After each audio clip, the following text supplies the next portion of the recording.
The morning sun cast long shadows across the rocky terrain of Afghanistan as Staff Sergeant Marcus Rodriguez adjusted his tactical vest one final time. The weight of his gear felt familiar now, like a second skin after 3 deployments. His unit, Alpha Company, had been stationed at Forward Operating Base Chapman for 8 months, and today's mission was supposed to be routine, a standard patrol through the village of Coast to check on local infrastructure projects. Rodriguez looked around at his squad of 12 soldiers, all seasoned veterans who had been through countless missions together. There was Corporal Jenkins, the team medic whose quick thinking had saved 3 lives in their last firefight. Private First Class Thompson, barely 21 but already one of the best marksmen in the company. Sergeant Williams, the communications specialist who could get a radio signal through a mountain if needed. These men had become his brothers, and he trusted each of them with his life. The briefing had been straightforward. Intelligence suggested minimal hostile activity in the area. Local Afghan forces had reported seeing suspicious individuals near the old mosque, but nothing concrete. The mission was to patrol the main road, interact with villagers, and assess the security situation. Standard operating procedure called for a 4-hour patrol with regular check-ins to base command. As they moved out from the base perimeter, Rodriguez felt the familiar mix of alertness and routine that came with these patrols. The Afghan countryside stretched endlessly before them, a harsh landscape of brown hills and scattered vegetation. The team moved in tactical formation, maintaining proper spacing and constantly scanning for threats. Their vehicles, 2 armored Humvees, provided some protection but also made them visible targets. The first hour passed without incident. They stopped in the village center, where Rodriguez spoke with the local elder Abdul Rahman through their interpreter. The old man seemed nervous, more so than usual. His eyes kept darting toward the hills surrounding the village, and his hands shook slightly as he spoke. When Rodriguez asked about recent activity in the area, Abdul Rahman insisted everything was normal, but his body language suggested otherwise. The team continued their patrol, moving through narrow streets lined with mud brick houses. Children watched from doorways, some waving tentatively at the soldiers. Rodriguez always made it a point to acknowledge them with a smile or wave. He remembered being their age and seeing soldiers in his own neighborhood back in Texas. The human connection mattered, especially in a place where trust was fragile. As they approached the outskirts of the village, Sergeant Williams received a crackling radio transmission from base command. There had been reports of increased chatter on insurgent communication channels. The recommendation was to complete the patrol quickly and return to base. Rodriguez acknowledged the transmission and signaled his team to begin their return route. The attack came without warning. Rodriguez was checking his map when the first shot rang out, echoing off the surrounding hills. The sound was unmistakable, the sharp crack of a sniper rifle. Private Thompson, who had been walking point, suddenly stumbled and fell. Blood was already spreading across his shoulder as he hit the ground. "Contact! Contact!" Rodriguez shouted into his radio as automatic weapons fire erupted from multiple positions. The team had walked directly into a carefully planned ambush. Muzzle flashes appeared from behind rocks, from building rooftops, and from concealed positions in the hills. The insurgents had chosen their location perfectly, creating a kill zone with limited escape routes. Rodriguez's training kicked in immediately. He dove behind the nearest cover, a low stone wall, while simultaneously directing his team's response. "Williams, get on the radio. Call for immediate support. Jenkins, get to Thompson." His voice cut through the chaos of gunfire and shouting. The enemy fire was intense and coordinated. Rodriguez could see at least 8 different firing positions, suggesting a force of 20 or more insurgents. This was not a random attack, but a well-planned operation. Someone had known their patrol route and timing. The thought sent a chill through him even as bullets chipped away at the stone wall protecting him. Corporal Jenkins low-crawled across open ground to reach Thompson, ignoring the bullets kicking up dust around him. The young medic's dedication to his wounded comrade exemplified the brotherhood that bound these soldiers together. No one would be left behind regardless of the personal risk. Rodriguez assessed their tactical situation quickly. They were pinned down in an exposed position with limited ammunition and no immediate reinforcement available. The nearest friendly forces were back at the base, at least 30 minutes away, even with helicopters. His team's survival depended on their ability to fight their way out of this trap. He began coordinating their defensive fire, directing each soldier to engage specific targets while conserving ammunition. The sound of their M4 rifles mixed with the enemy's AK-47s, creating a deadly symphony that echoed across the valley. Spent brass casings littered the ground around their positions as both sides exchanged heavy fire. The intensity of the battle was unlike anything Rodriguez had experienced in his previous deployments.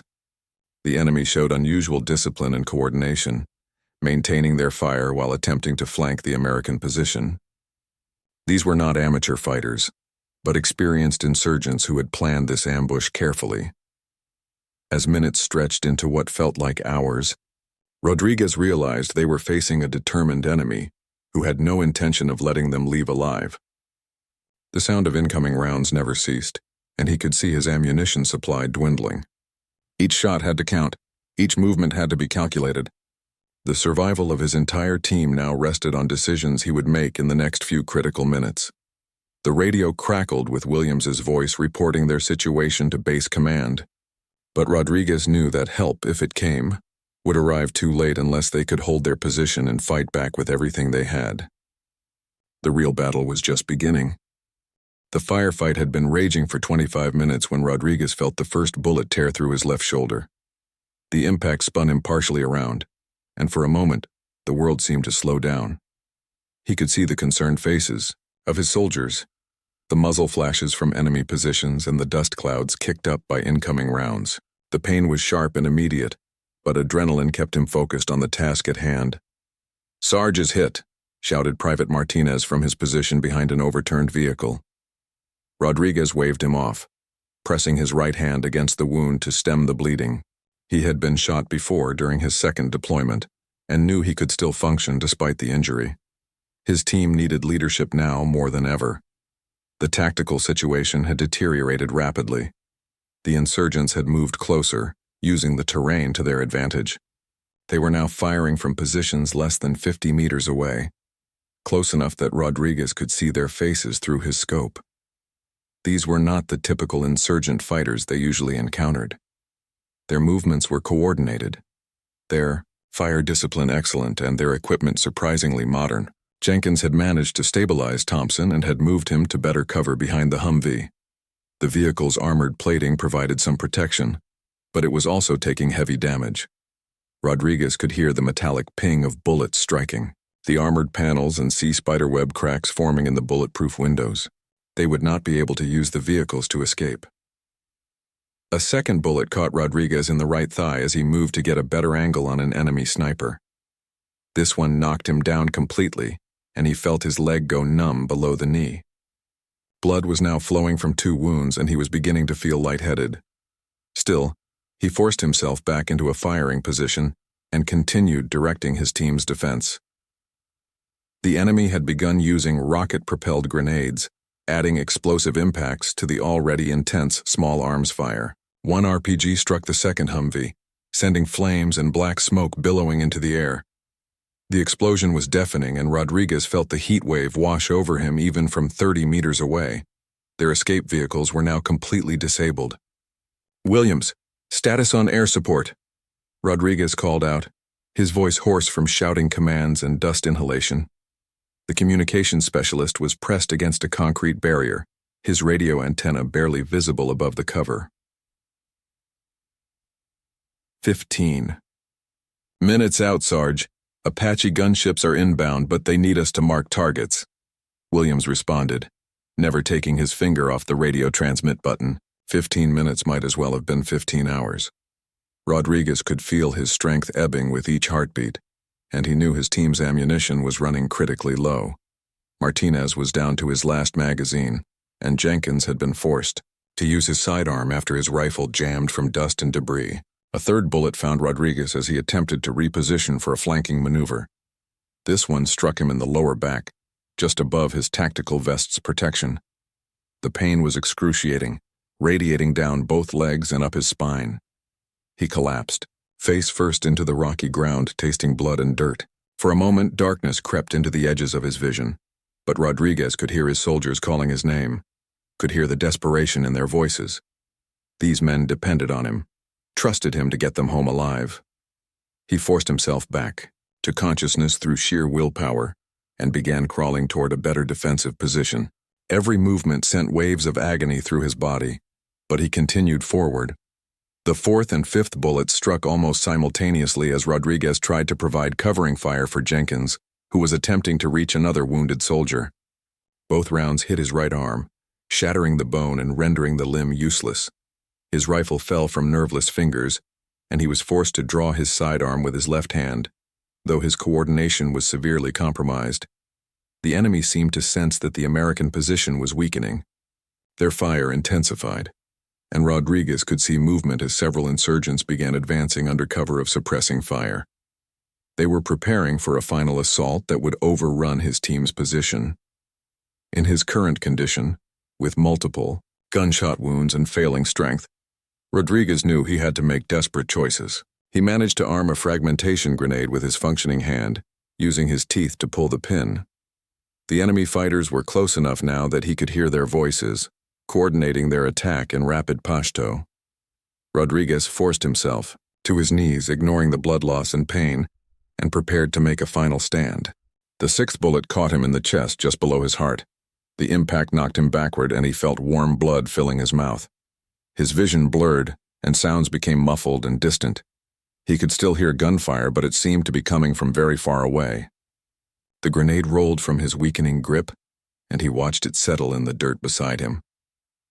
Through the haze of approaching unconsciousness, Rodriguez saw Jenkins moving toward him, the medic's face streaked with dirt and blood. The young corporal was shouting something, but Rodriguez could not make out the words. He tried to warn Jenkins about the live grenade, but found he could no longer speak clearly. The seventh and eighth bullets struck Rodriguez as Jenkins reached him, both rounds hitting his abdomen. The medic immediately began applying pressure to the wounds while simultaneously trying to drag his sergeant to better cover. Rodriguez was amazed by the young man's courage under fire, risking his own life to save his wounded leader. Everything became fragmented after that. Rodriguez remembered brief moments of clarity between periods of darkness. He recalled Jenkins, working frantically over him, applying bandages and pressure dressings while enemy fire continued to rain down around them. He remembered the taste of blood and the feeling of his strength flowing away with each heartbeat. The 9th, 10th, and 11th bullets seemed to arrive together, though Rodriguez was no longer fully conscious when they hit. His body jerked with each impact, but the pain had become a distant thing, like something happening to someone else. Jenkins was still there, still working to keep him alive, but Rodriguez could see the despair in the medic's eyes. The 12th, 13th, and 14th bullets completed the devastating toll. Rodriguez was barely alive when the last round struck. His body broken and bleeding from multiple wounds. But somehow, impossibly, his heart continued beating, and air still moved in and out of his damaged lungs. Jenkins had worked a miracle, keeping his sergeant alive through the worst firefight any of them had ever experienced. As Rodriguez drifted in and out of consciousness, he could hear the distant sound of helicopter rotors approaching. The Apache gunships were finally arriving, but he wondered if they would be too late. The Apache gunships arrived like thunder from heaven, their rotors beating a rhythmic drumbeat that drowned out the small arms fire. Rodriguez heard them through his fading consciousness, a sound more beautiful than any music he had ever experienced. The lead pilot immediately began engaging the insurgent positions with devastating precision, his 30mm chain gun tearing apart the rocky outcroppings where enemy fighters had taken cover. Corporal Jenkins continued working frantically over Rodriguez's broken body, applying pressure to the worst wounds while trying to keep his sergeant conscious. The medic had used every piece of medical equipment in his kit and was now improvising with torn clothing and paracord. Rodriguez's pulse was weak and thready, his breathing shallow and labored. By all rights, he should have been dead already. "Stay with me, Sarge," Jenkins shouted over the noise of the gunships. "Medevac is inbound. Just hold on a little longer." The young medic's hands were covered in blood, and his face showed the strain of trying to keep a dying man alive under impossible conditions. The Apache pilots coordinated their attack with deadly efficiency. The lead aircraft engaged targets on the eastern ridge while his wingman focused on insurgents attempting to escape through the valley floor. Their Hellfire missiles struck with pinpoint accuracy, eliminating the RPG teams that had been the greatest threat to the surrounded American soldiers. But even as the air support turned the tide of the battle, Rodriguez was slipping away. His body had endured more damage than any human should survive. Blood loss was critical, and several of the 14 bullet wounds had damaged vital organs. His left lung had collapsed, his right arm was shattered, and internal bleeding was causing his abdomen to swell visibly. Private Martinez crawled over to Jenkins, carrying the last of the team's medical supplies. "How is he?" Martinez asked, though Rodriguez's condition was obvious to anyone who looked at him. The sergeant's skin had turned a grayish color, and his breathing had become increasingly irregular. "He's dying," Jenkins admitted quietly, never stopping his medical treatment. "I've done everything I can, but he needs a trauma surgeon and a blood transfusion. We're losing him." The medic's voice cracked with emotion as he spoke. Rodriguez had been more than just their leader. He had been their protector and guide through multiple deployments. The sound of additional helicopters approached from the south. A medevac Black Hawk was inbound, escorted by 2 more Apache gunships. The cavalry was finally arriving, but Rodriguez was running out of time. His heart rate was becoming dangerously erratic, and periods of unconsciousness were lasting longer. Sergeant Williams coordinated with the incoming aircraft, providing landing zone information and casualty reports.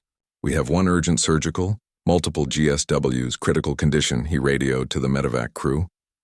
"Patient is unconscious and losing blood rapidly. We need immediate extraction."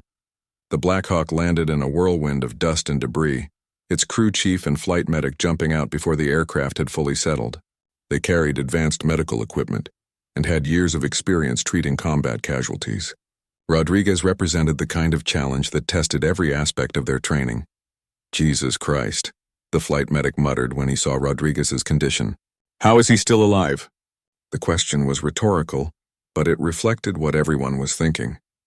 14 gunshot wounds should have been instantly fatal, yet somehow Rodriguez's heart continued beating. The medical team worked with practiced efficiency, establishing an IV line and beginning fluid resuscitation while simultaneously assessing the extent of Rodriguez's injuries. They inserted a chest tube to reinflate his collapsed lung and applied a pressure bandage to the worst of the abdominal wounds. Every movement had to be carefully coordinated to avoid causing additional damage. Loading Rodriguez onto the helicopter stretcher required extreme care. Several of his injuries were potentially unstable, and any jarring motion could cause further internal damage. The flight medic maintained manual pressure on the most serious wounds, while the crew chief secured him for transport. "We're taking him to the combat surgical hospital at Bagram," the pilot announced. "Flight time 22 minutes. Let's go!" The urgency in his voice reflected the critical nature of Rodriguez's condition. Even with advanced life support, the sergeant might not survive the flight. As the Black Hawk lifted off, Jenkins grabbed onto the stretcher rail, refusing to be left behind. "I'm staying with him," the young medic declared. "He's my responsibility." No one argued with him. Jenkins had kept Rodriguez alive through the impossible, and his presence might make the difference during the flight. The helicopter raced across the Afghan landscape at maximum speed, its crew fighting to keep Rodriguez alive during the journey. His blood pressure was dangerously low and his pulse was becoming increasingly weak. The flight medic worked continuously, adjusting IV drips and monitoring vital signs while Jenkins maintained pressure on the wounds. Halfway to Bagram, Rodriguez went into cardiac arrest. The flight medic immediately began CPR while Jenkins continued controlling hemorrhage from the gunshot wounds. Working in the cramped confines of the helicopter while performing chest compressions was extremely difficult, but they managed to restore a pulse after 2 minutes of intensive resuscitation. "We're losing him," the flight medic announced over the aircraft intercom. "Tell Bagram to have the trauma team standing by with O-negative blood and a full surgical setup. This is going to be close." The helicopter's engine strained as the pilot pushed the aircraft beyond its normal performance limits. Rodriguez's mind drifted in and out of consciousness during the flight. He experienced strange dreams and hallucinations, seeing faces of family members and fellow soldiers who had been killed in previous deployments. At one point, he felt as if he was floating above the helicopter, watching the medical team work on his body below. The lights of Bagram Air Base appeared on the horizon, just as Rodriguez's vital signs began deteriorating again. His blood pressure was barely measurable and his breathing had become so shallow that the flight medic had to assist with a manual ventilator. Time was running out rapidly, The Black Hawk landed at the base hospital with emergency vehicles and medical personnel already waiting on the helipad. A trauma surgeon and an anesthesiologist were among the team that rushed to meet the aircraft. They had been briefed during the flight and knew they were dealing with an extraordinary case. As Rodriguez was wheeled into the emergency room, Jenkins finally released his grip on the stretcher. The young medic had done everything possible under combat conditions, but now Rodriguez's survival depended on technology and expertise that only a fully equipped hospital could provide.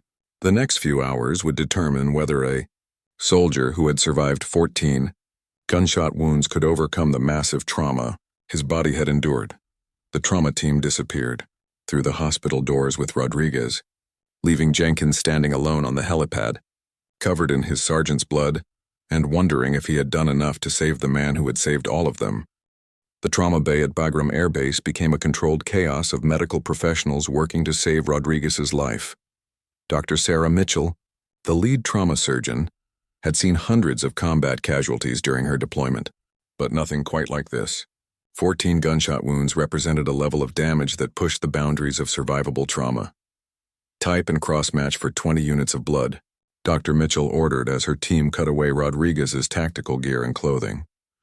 Get me 4 units of O-negative running now, and prep operating room 2 for immediate surgery. The medical staff moved with practiced efficiency, each person knowing exactly what needed to be done. Rodriguez's vital signs were barely detectable when he arrived at the hospital. His blood pressure was so low it could hardly be measured, and his pulse was weak and irregular. The medical team estimated he had lost over half his blood volume, a condition that would normally be fatal within minutes. The initial assessment revealed the full extent of the damage. Multiple bullets had penetrated his chest cavity, causing significant damage to his left lung and narrowly missing his heart. 2 rounds had shattered bones in his right arm, while others had caused extensive abdominal injuries affecting his liver and intestines. The wounds to his legs had damaged major blood vessels, contributing to the massive blood loss. "How is this man still alive?" asked Dr. James Wilson, the anesthesiologist, as he reviewed the X-rays showing bullet fragments throughout Rodriguez's body. "I count at least 6 wounds that should have been immediately fatal." The question reflected what everyone in the trauma bay was thinking. Dr. Mitchell began the first of what would be multiple surgeries, focusing on controlling the internal bleeding that threatened Rodriguez's life. Each bullet wound presented unique challenges, and several bullets remained lodged near vital organs where removal would be too risky. Her goal was to stabilize him enough to survive the next few hours. The surgery lasted 8 hours, with Dr. Mitchell and her team working continuously to repair damaged organs and blood vessels. They removed bullets from his abdomen and chest while leaving others in place where extraction might cause more harm than good.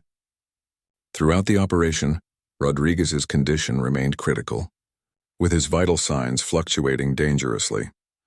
In the intensive care unit, Rodriguez remained unconscious and connected to multiple life support machines. Ventilators assisted his breathing while IV pumps delivered medications to maintain his blood pressure and heart rhythm. Monitors displayed his vital signs in real time, showing just how precarious his condition remained. Corporal Jenkins had remained at the hospital, refusing to leave until he knew Rodriguez would survive. The young medic had been offered rest and medical attention for his own minor wounds, but he insisted on staying near his sergeant. He felt responsible for keeping Rodriguez alive during the firefight and wanted to see his efforts through to the end. "You did an incredible job out there," Dr. Mitchell told Jenkins during a brief break between surgeries. "Your field treatment is the only reason he made it to the hospital alive. Most medics never face anything like what you dealt with today." Her words carried the weight of professional respect from someone who had seen the aftermath of many battlefield injuries. Rodriguez's family was notified of his condition, and his wife Maria began the long journey from their home in Texas to Germany, where he would be evacuated for additional treatment. The Army Casualty Assistance Officer provided regular updates, but the prognosis remained uncertain. Rodriguez had survived the initial trauma, but infection, organ failure, and other complications still threatened his recovery. On the second day after the firefight, Rodriguez showed signs of consciousness for the first time. His eyes opened briefly, and he appeared to recognize Jenkins, who was sitting beside his bed. He tried to speak but could not because of the ventilator tube in his throat. His hand moved slightly, reaching toward the medic who had saved his life. "The rest of the team is safe," Jenkins told him, understanding what Rodriguez was trying to ask. "Thompson is going to be fine. Everyone made it out because of what you did." The relief in Rodriguez's eyes was visible even through the medications that kept him sedated. Dr. Mitchell explained the extent of Rodriguez's injuries to the medical board that would determine his evacuation priority. "He has extensive tissue damage from 14 separate bullet wounds," she reported. "We've controlled the immediate bleeding, but he faces months of reconstructive surgery and rehabilitation. His survival is remarkable, but his recovery will be challenging." The decision was made to evacuate Rodriguez to Landstuhl Regional Medical Center in Germany, where he could receive specialized care, not available in a combat zone. The long flight would be risky given his condition, but the advanced medical facilities there offered the best chance for full recovery. Jenkins requested permission to accompany Rodriguez on the evacuation flight, a request that was quickly approved given his role in keeping the sergeant alive. The bond between the two soldiers had been forged in combat and strengthened by the medic's dedication to his wounded leader. As Rodriguez was prepared for transport, members of his unit visited the hospital to see their sergeant before he left Afghanistan. The sight of their strong leader connected to machines and fighting for his life was emotionally difficult, but they were grateful he was alive. Many of them owed their own lives to Rodriguez's leadership during the ambush. The evacuation aircraft was a C-17, configured as a flying intensive care unit, with medical equipment and staff to monitor critical patients during the long flight to Germany. Rodriguez would be accompanied by a flight surgeon and 2 critical care nurses who specialized in caring for severely wounded soldiers. Before the flight departed, Rodriguez managed to stay awake long enough to see his soldiers one last time, though he could not speak. His eyes conveyed everything he wanted to tell them. These men had become his family over multiple deployments, and leaving them behind was almost as painful as his physical injuries. The C-17 took off from Bagram just after midnight, beginning the long journey that would take Rodriguez thousands of miles from the battlefield, where he had nearly died. Jenkins sat beside the stretcher throughout the flight, monitoring his sergeant's condition and providing the continuity of care that had kept him alive since the first bullet struck. As the aircraft flew through the darkness over Europe, Rodriguez's vital signs remained stable but fragile. He had survived the immediate aftermath of 14 gunshot wounds, emergency surgery, and the stress of evacuation, but his journey toward recovery was just beginning. The next phase would test his will to live just as severely. As the firefight had tested his courage under fire, Dr. Mitchell's final report would note that Rodriguez's survival represented one of the most remarkable cases she had encountered in her military medical career. The combination of exceptional field medical care, rapid evacuation, and advanced trauma surgery had saved a life that should have been lost on that rocky hillside in Afghanistan. 2 days after Rodriguez had been shot 14 times in the Afghan mountains, a different kind of mission was beginning half a world away. At Naval Amphibious Base Coronado in California, SEAL Team 6 was receiving an urgent briefing about a high-value target that intelligence had been tracking for months. The target was Khalid al-Rashid, a senior Taliban commander who had been responsible for coordinating attacks against American forces throughout the region where Rodriguez's unit operated. Intelligence indicated that al-Rashid was directly involved in planning the ambush that had nearly killed Rodriguez and his team. Now, intercepts suggested the terrorist leader would be at a specific compound in eastern Afghanistan for less than 24 hours. Lieutenant Commander Jake Morrison, the SEAL team leader, studied the intelligence photos and satellite imagery of the target compound.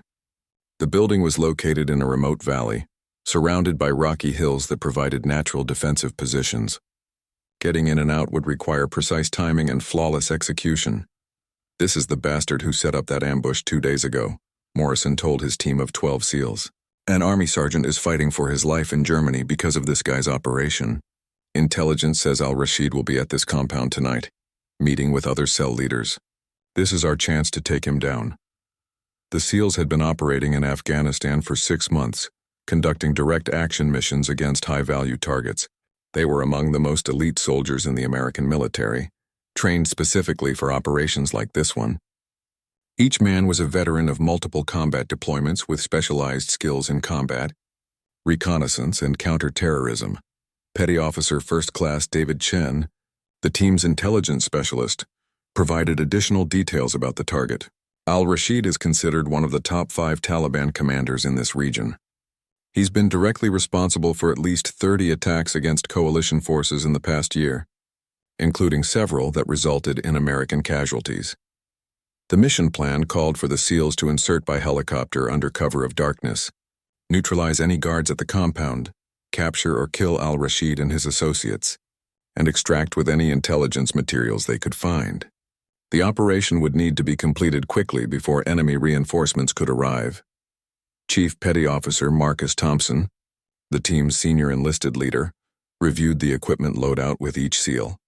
They would carry advanced night vision equipment, silenced weapons, breaching charges, and specialized communications gear. Every piece of equipment had been tested and verified to ensure mission success. "Remember, this is personal," Thompson reminded his men. "That Army sergeant who got shot 14 times was protecting the same people we're sworn to defend." Al-Rashid thought he could ambush American soldiers and get away with it. Tonight he learns he was wrong. The helicopter insertion would take place at 0200 hours, giving the SEALs maximum darkness for their approach. 2 MH-60 Blackhawks would carry the team to a landing zone approximately 2 kilometers from the target compound. From there, they would move on foot through difficult terrain to reach their objective. Weather conditions were favorable, with clear skies and minimal wind. The moon would be in its new phase, providing natural darkness that would help conceal the SEALs' movement. Temperature was expected to be around 40 degrees Fahrenheit, cold enough to reduce the effectiveness of enemy thermal imaging equipment. As the team prepared their gear, each SEAL focused on the mental preparation that was crucial for special operations missions. They reviewed the compound layout, memorized the faces of known terrorists who might be present, and mentally rehearsed their individual roles in the operation. Morrison received final confirmation from intelligence sources that Al-Rashid was indeed at the target location. Drone surveillance had identified vehicles arriving at the compound throughout the evening, suggesting a meeting was taking place as predicted. This would be their best opportunity to capture or eliminate the terrorist leader. The Blackhawks took off from their forward operating base at precisely 01:45 hours, flying low to avoid enemy radar detection.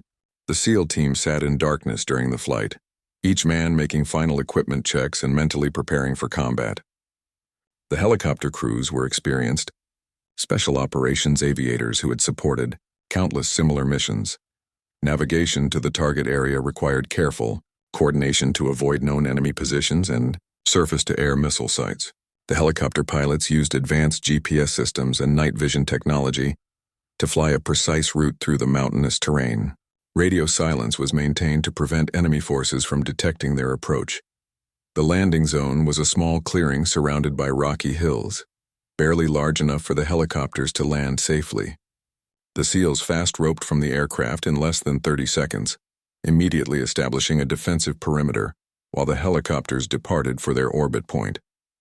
Within minutes, the team was alone in enemy territory. Morrison used hand signals to direct his team toward the target compound, maintaining noise discipline as they moved through the rocky terrain. The SEALs moved like shadows, their advanced training allowing them to cover ground quickly while remaining undetected. Night vision equipment turned the darkness into an advantage. The approach to the compound took 45 minutes, with the team stopping periodically to observe and listen for enemy activity. They identified 2 guard positions and confirmed that vehicles were still parked outside the main building. Intelligence had been accurate. The meeting was still in progress. Chen used advanced surveillance equipment to confirm the presence of multiple individuals inside the compound. Thermal imaging showed at least 8 people in the main building, with 2 guards patrolling the perimeter. The SEALs would need to neutralize the guards silently before assaulting the main structure. Morrison divided his team into 3 elements, 2 4-man assault teams and a 4-man support team.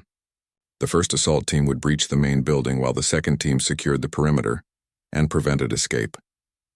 The support team would provide overwatch and communications with the extraction helicopters.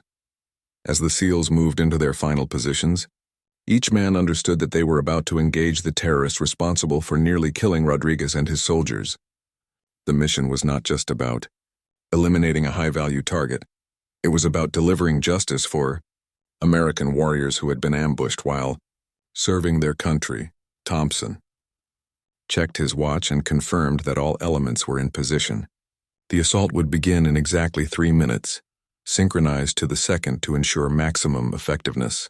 After months of intelligence gathering and planning, the moment for action had finally arrived.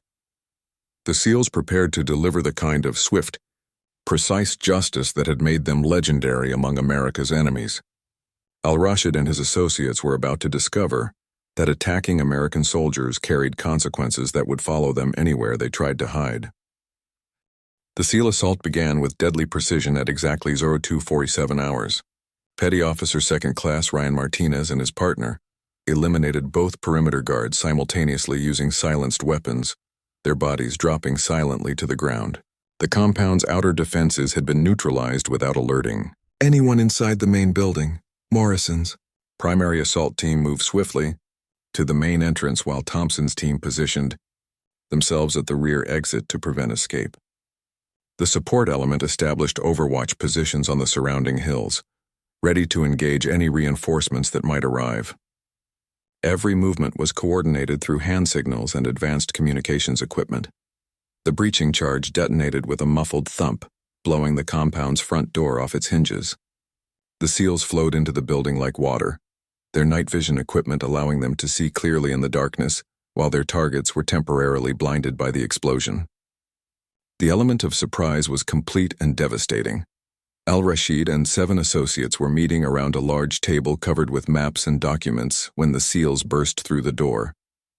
The terrorist leader reached for a weapon, but found himself staring down the barrel of Morrison's rifle before he could draw it. The other Taliban fighters were similarly covered by SEAL weapons, their movements frozen by the sudden appearance of American Special Forces. "Nobody moves. Nobody dies," Morrison announced in perfect Pashto, his voice cutting through the shocked silence. The SEALs had trained extensively in local languages to communicate effectively during operations. Al-Rashid's eyes widened in recognition that these were not ordinary American soldiers but elite special forces operators. The room erupted in controlled chaos as the SEALs secured their prisoners with plastic zip ties while simultaneously gathering intelligence materials from the table. Chen immediately began photographing documents and maps while other team members searched the compound for additional terrorists or weapons caches. Every second counted before enemy reinforcements could arrive. Al-Rashid attempted to speak, but Morrison cut him off sharply. "You planned the ambush that nearly killed 12 American soldiers 2 days ago," the SEAL commander stated coldly. "One of those soldiers was shot 14 times because of your operation. Tonight you answer for that." The terrorist leader's face showed he understood the connection between his recent attack and this midnight visit. Thompson's voice crackled through Morrison's earpiece. "We've got vehicles approaching from the east. Looks like 3 trucks with armed fighters. ETA approximately 8 minutes." The SEAL team had expected this possibility and was prepared to fight their way out if necessary. But speed was now critical. The intelligence gathering revealed the full scope of Al-Rashid's network.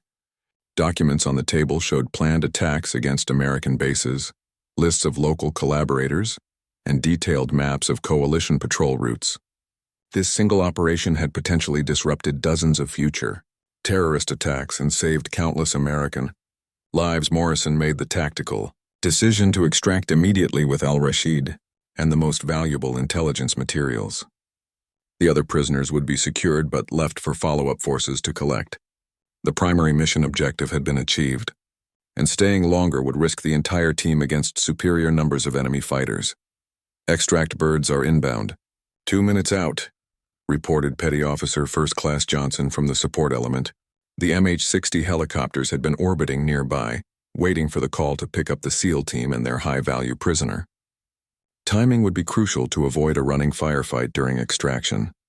The SEALs moved with practiced efficiency, preparing Al-Rashid for helicopter transport while gathering the most critical intelligence materials. Chen had photographed over 40 documents and downloaded data from a laptop computer found in the compound. The intelligence value of this operation would extend far beyond just capturing one terrorist leader. As they prepared to leave the compound, Morrison received an unexpected radio transmission. SEAL Team 6, this is Bagram Hospital. We have a message from Staff Sergeant Rodriguez, the soldier who was shot 14 times. He regained consciousness an hour ago and wanted you to know he's thinking of you guys tonight. The message sent a surge of motivation through the SEAL team. Rodriguez, fighting for his life in a German hospital, was still thinking about his fellow warriors conducting dangerous missions. Morrison keyed his radio. Tell the sergeant his brother's got the bastard who shot him. Justice has been served. The approaching vehicles were now clearly visible as armed Taliban fighters racing to defend their leader. Morrison estimated at least 20 enemy combatants in 3 trucks, heavily armed and desperate to prevent al-Rashid's capture. The timing of the extraction would determine whether the SEALs faced a significant firefight. The Blackhawks appeared over the ridgeline exactly on schedule, their pilots using night vision systems to navigate the difficult terrain. The lead aircraft settled into the compound's courtyard, while the second helicopter provided aerial security. The entire extraction needed to be completed in less than 2 minutes. Al-Rashid was bundled aboard the first helicopter, along with half the SEAL team and the captured intelligence materials. Morrison and the remaining SEALs provided security during the loading process, their weapons trained on the approaching enemy vehicles. The Taliban fighters were now close enough that their headlights were visible across the valley. The first enemy shots rang out just as the helicopters lifted off, muzzle flashes appearing from the lead truck. The SEAL support element returned fire with precision marksmanship, disabling the lead vehicle and forcing the others to take cover. Thompson called in the team's final positions as they bounded toward the extraction point.